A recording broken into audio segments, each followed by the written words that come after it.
भारतीय रेल के निजीकरण, न्यू पेंशन स्कीम, महंगाई भत्ता अनावश्यक रोकने और बेरोजगारी के खिलाफ ऑल इंडिया रेलवेज फेडरेशन के आह्वान पर West Central Railway employees union ने पूरे पश्चिम मध्य रेलवे के तीनों मंडलों में इस रेल के निजीकरण के विरोध में एक जन आंदोलन बनाने का फैसला किया है और 14 सितंबर से 19 सितंबर 2020 तक लगातार हम समाज के हर वर्ग को सेंसिटाइज करके और हमारे इस जन आंदोलन से जोड़ने का काम करेंगे। विशेष रूप से रेलवे के निजीकरण के जो दुष्प्रभाव हैं वो हमारे समाज के हर वर्ग पर पड़ने वाले हैं। जैसे मैं आपको सबसे पहले बताना चाहूँगा कि आज वर्तमान में कोरोना के चलते हुए, कोरोना से पूर्व और कोरोना के पश्चात की जो हमारे बेरोजगारी की स्थिति बनी है, लगभग 27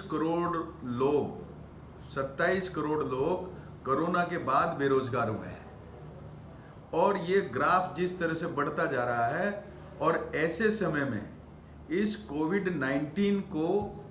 एक अवसर मानते हुए और जो केंद्र सरकार ने जो फैसला किया है रेलवे के निजीकरण का, वो सीधा आग में घी डालने वाला किया है। इससे बेरोजगारी की दर और ज़्यादा बढ़ने वाली है और जो एक डिसेंट जॉब थे, वो डिसेंट नौकरियां थी, वो डिसेंट जॉब्स घट करके और असंगठित जॉब जिसको बोलते हैं, अनऑर्गेनाइज सेक्टर का जो एक जॉब है जिसमें कोई सामाजिक सुरक्षा नहीं है, जिसमें कोई न्यूनतम वेतन नहीं है, जिसमें कार्यस्थल पर कोई सुविधाएं नहीं है, जस्ट वो एक ऐसा असंगठित जॉब क्रिएट होगा जो राजनीतिक और सामाजिक और आर्थिक दृष्टि से उन युवाओं का उसके अंदर शोषण होने वाला है, हर दृष्टि से उनका शोषण होने वाला। और वो लोग जो हमारा फिक्स टर्म एम्प्लॉयमेंट जिसको बोला जाता है, FTE फिक्स टर्म एम्प्लॉयमेंट, उस फिक्स टर्म एम्प्लॉयमेंट के तहत आ जाएंगे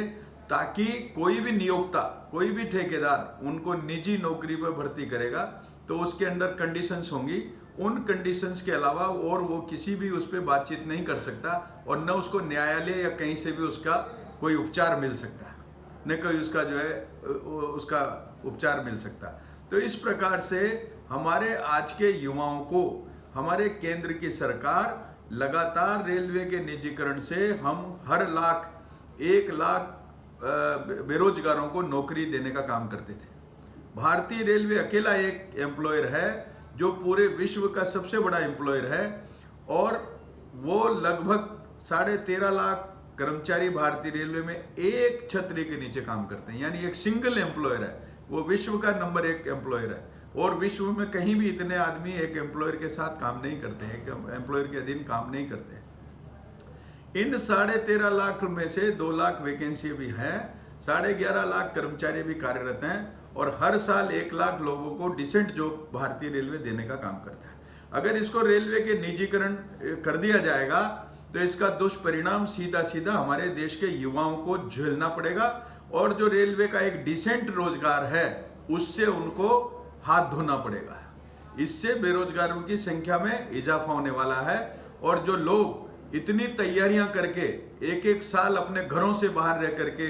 सारी संकट और सब असुविधाओं को झेलने के बावजूद जो एक रेलवे के परीक्षा की तैयारी करते हैं, व्यावसायिक परीक्षा की तैयारी करते हैं रेलवे की नौकरी पाने के लिए, उन सब के सपनों पर जो है पूरा लगाम बंद हो जाने वाला, ताला लग जाने वाला है।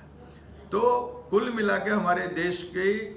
जो युवा लोग हैं वो सबसे ज़्यादा इससे प्रभावित होने वाले हैं। रेलवे के निजीकरण के दुष्प्रभाव सबसे ज़्यादा युवाओं और बेरोजगारी की दर को बढ़ाने में ये जो है कायम होगा। इसी के साथ साथ जो हमारे समाज के वरिष्ठ नागरिक हैं, पेंशनर्स हैं, उनको जो सुविधाएं मिलती है, कंसेशन मिलता है, सुविधाएं मिलती है, वो निजीकरण के बाद, रेलवे के निजीकरण के बाद वो उनसे वंचित होने का काम करेंगे। महिलाओं को मिलने वाली वो हैं, दिव्यांगों को मिलने वाली सुविधाएं हैं, जो हमारे कैंसर और गंभीर रोगों से पीड़ित समाज का जो तबका है, दैनिक यात्री हैं, स्वतंत्रता सेनानी हैं, पत्रकार हैं, बुद्धिजीवी वर्ग है, इन सब की जो रियायतें हैं वो सब इनसे छीन ली जाएंगी और रेलवे के निजीकरण के बाद इनको वो कोई भी किसी भी तरह की सुविधा कंसेशन इनको नहीं मिलने वाले। साथ ही साथ जो हमारे छात्र छात्राएं हैं वो किसी भी पर्पज से जब सामूहिक रूप से यात्रा करते हैं तो उनको भी हम विशेष प्रकार के कंसेशन उपलब्ध कराते थे। छात्राओं को हम 50 किलोमीटर दूर पढ़ाई करने जाने तक के लिए उनको 100 किलोमीटर दूर जाने तक के लिए उनको निःशुल्क यात्रा कराने का काम करते हैं। वो भी इससे जो है प्रभावित होने वाली है। इसी के साथ साथ जो माल ढुलाई का मसला है, माल ढुलाई के अंदर कीमतें माल भाड़ा इतना ज़्यादा बढ़ जाएगा कि लोगों को इसमें सोचना पड़ेगा और इसका पूरा असर हमारे देश की गरीब जनता पर पड़ने वाला है। इसी के साथ साथ जो हमारा पिछड़ा वर्ग है, जो अनुसूचित जाति अनुसूचित जनजाति के साथी हैं,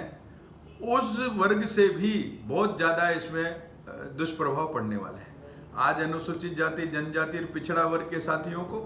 देश के अंदर कहीं भी भारतीय रेलवे की कोई प्रतियोगी परीक्षाएं हो, एग्जाम हो उनके, तो उसके लिए उनको निःशुल्क पास की व्यवस्था मिलती थी। वो सब रेलवे के निजीकरण के बाद समाप्त हो जाएगी, उनको कुछ नहीं मिलने वाला। तो इस तरह से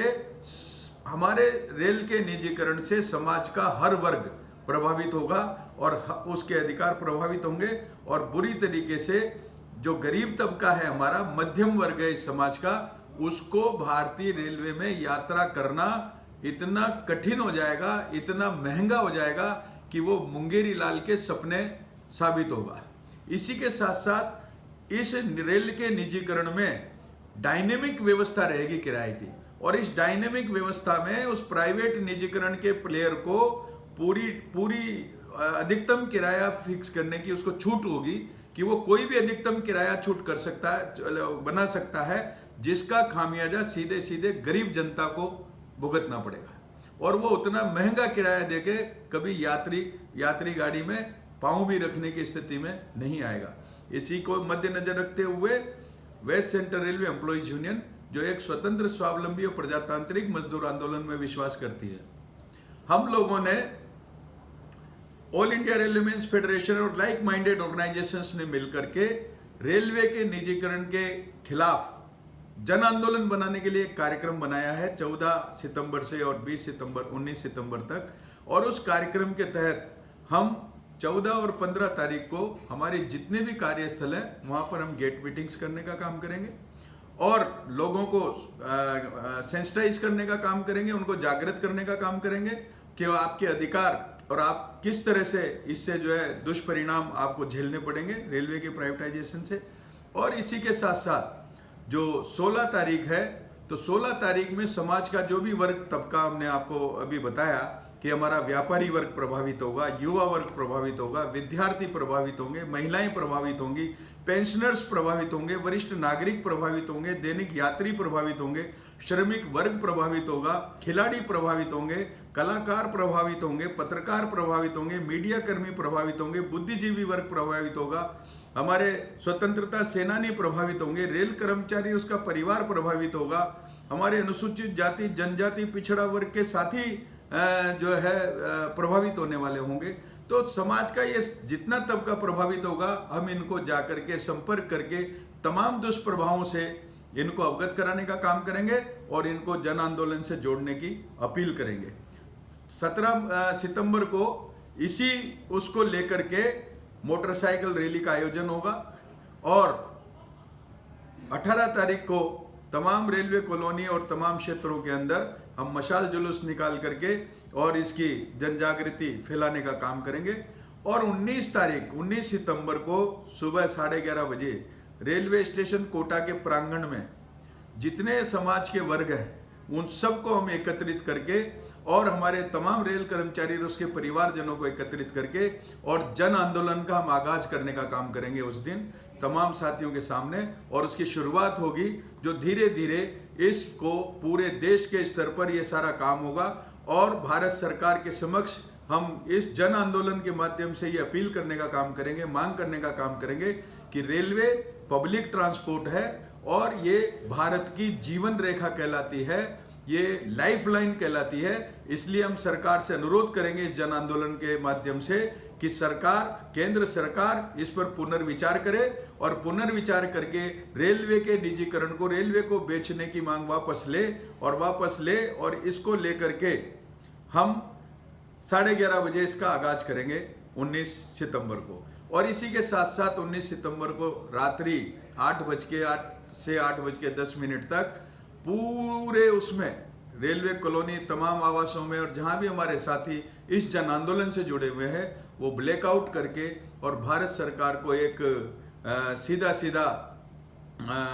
मांग करने का काम करेंगे। इसके माध्यम से, ब्लैकआउट के माध्यम से विरोध प्रदर्शित करके और मांग करेंगे कि भाई रेलवे का निजीकरण नहीं होना चाहिए, किसी कीमत पर हमें रेलवे का निजीकरण मंजूर नहीं है। और ये देश हित में भी नहीं है, कर्मचारियों के हित में भी नहीं है, समाज के हित में भी नहीं है, राष्ट्र हित में भी नहीं है। हमें इस रेलवे के निजीकरण के जो दुष्प्रभाव हैं, तो अंतर्राष्ट्रीय स्तर पर आज पूरे विश्व के अंदर जहां 10 साल, 20 साल, 25 साल पहले जहां जिस देश में रेल का निजीकरण हुआ है, उसके तमाम परिणाम हमें देखने चाहिए कि वहाँ क्या परिस्थितियाँ हुई है। अर्जेंटीना ले लो, न्यूजीलैंड ले लीजिए, कनाडा ले लीजिए, ऑस्ट्रेलिया ले लीजिए, ब्रिटेन ले लीजिए, इन तमाम देशों में जहाँ रेलवे का प्राइवेटाइजेशन हुआ और वो तमाम देशों के अंदर प्राइवेटाइजेशन के बाद रेल की दुर्घटनाएं बढ़ने का काम हुआ, बहुत इतनी दुर्घटनाएं बढ़ने का काम हुआ कि जिसकी कोई हद नहीं। वहाँ की जो सर्विसेज थी, जो यात्री सुविधाएं थी, वो एकदम नीचे गिरने का काम हो गया। क्योंकि किसी भी ठेकेदार का मकसद, किसी भी प्राइवेट प्लेयर का मकसद मुनाफा कमाना है, न कि सेवा को बढ़ावा देना है। उसके लिए सेफ्टी और जो ये सर्विस है वो बाद का मसला है, वो सेकंड प्रायोरिटी में है। किसी भी प्राइवेट कॉन्ट्रैक्टर का जो प्राथमिकता है वो किसी भी कीमत पर मुनाफा कमाना होता है और वो मुनाफे को देखता है, मुनाफे को देख करके और उसकी आगे की रणनीति बनाता है, न कि वो सुरक्षा को और सर्विस को प्राथमिकता के आधार पर देखने का काम करेगा। ये सब उसके लिए सेकेंडरी विषय है और उन पर वो बाद में देखता है, पहले मुनाफा की ओर आगे बढ़ने का काम करता है। इसीलिए मैं समाज के हर वर्ग से आज अपील करूंगा इस माध्यम से कि 19 तारीख को इस जन आंदोलन के आगाज में सपरिवार सम्मिलित होकर और भारत की रेल के निजीकरण के खिलाफ एक मूवमेंट में शामिल हों, आगाज करें और इस आंदोलन पे पूरी तन मन और धन से सहयोग करके और हम इसको पब्लिक ट्रांसपोर्ट बनाए रखें। हम ये भारत की जो जीवन रेखा है, इसको बिल्कुल इसी तरीके से बनाए रखने में हम आपके पूर्ण रूप से सहयोग की कामना करते हैं। इसी आशा और विश्वास के साथ बहुत बहुत धन्यवाद।